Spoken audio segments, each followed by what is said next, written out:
A montanha pariu um rato.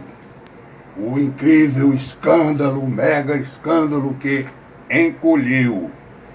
Você pode escolher qualquer título, inclusive sensacionalista, né, que você não vai chegar nem perto da gafe, né, do tiro no pé, pode-se dizer assim, ou do suicídio do Glenn Greenwald com seu The Intercept.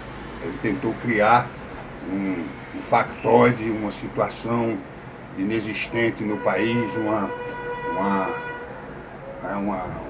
assim, a tentativa de criar um sentimento, um clima, né, de terror no país, que o Estado brasileiro, a justiça brasileira se macumulou, né, para perseguir Lula, ladrão, e toda a corja que assaltou o país.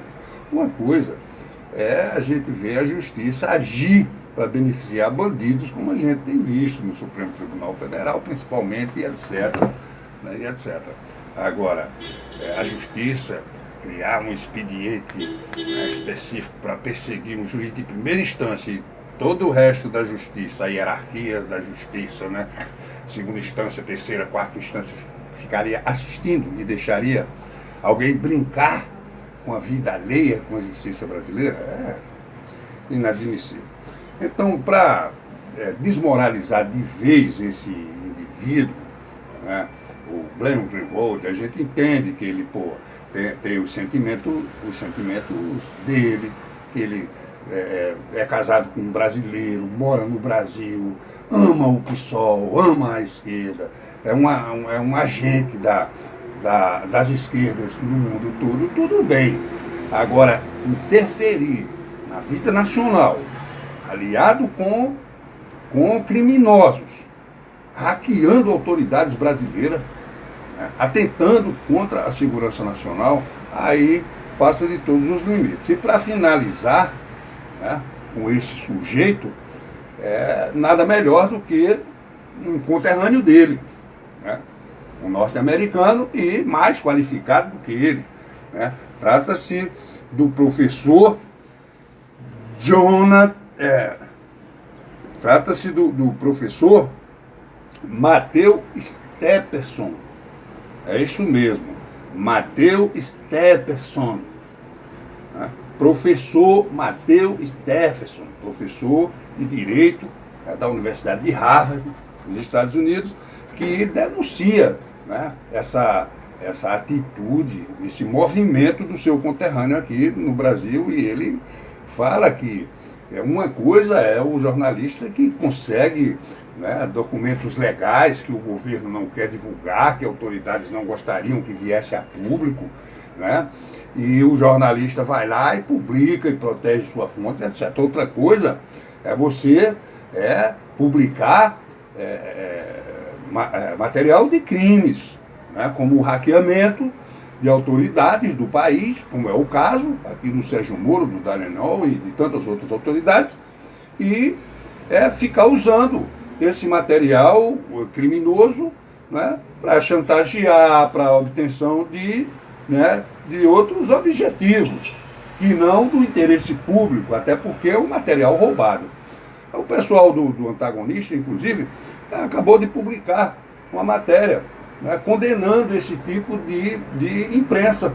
É a imprensa que está aliada com o crime, publicando material criminoso, favorecendo a quem, e é um material que você não pode comprovar, né, a sua veracidade, se realmente é um material, né, verdadeiro, se é falso, se foi trabalhado, se foi editado, se foi manipulado.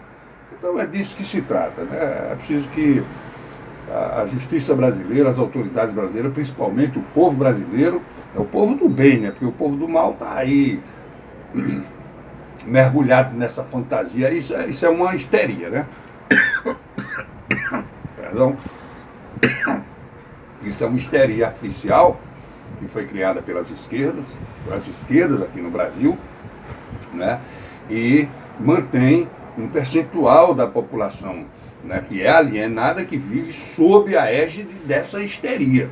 E volta e meia eles alimentam essa histeria né, de um inimigo invisível. O inimigo até pouco tempo eram os próprios Estados Unidos, né? Era um inimigo mortal que Bolsonaro se aliou, vendeu o Brasil aos Estados Unidos. Agora eles estão aliados com um norte-americano de verdade, agindo, né? E até possivelmente criminosamente nas barbas, né, da justiça brasileira, da cidadania brasileira, do Estado brasileiro, dentro do Estado brasileiro.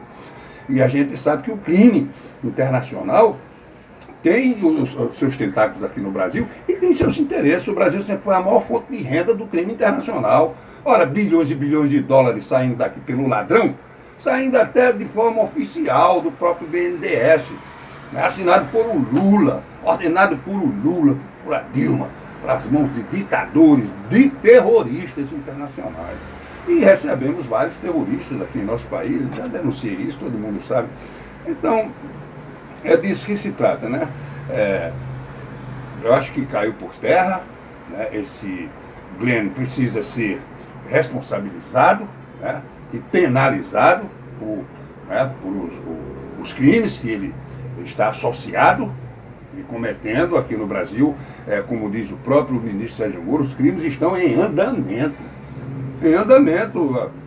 em tempo real, né, transmitido ao vivo e a cores. Isso é inadmissível. Só, né, uma nação sem moral, sem autoridade, sem representação, aceita uma situação dessa. Eu acho que em lugar nenhum do mundo um jornalista brasileiro estaria causando esse tipo de incômodo, vamos colocar assim, a França, a Inglaterra, aos Estados Unidos, a Rússia, a China, estaria lá casadinho, vivendo tranquilamente sob, né, a proteção das leis desses países. Eu acho muito difícil que isso venha a acontecer.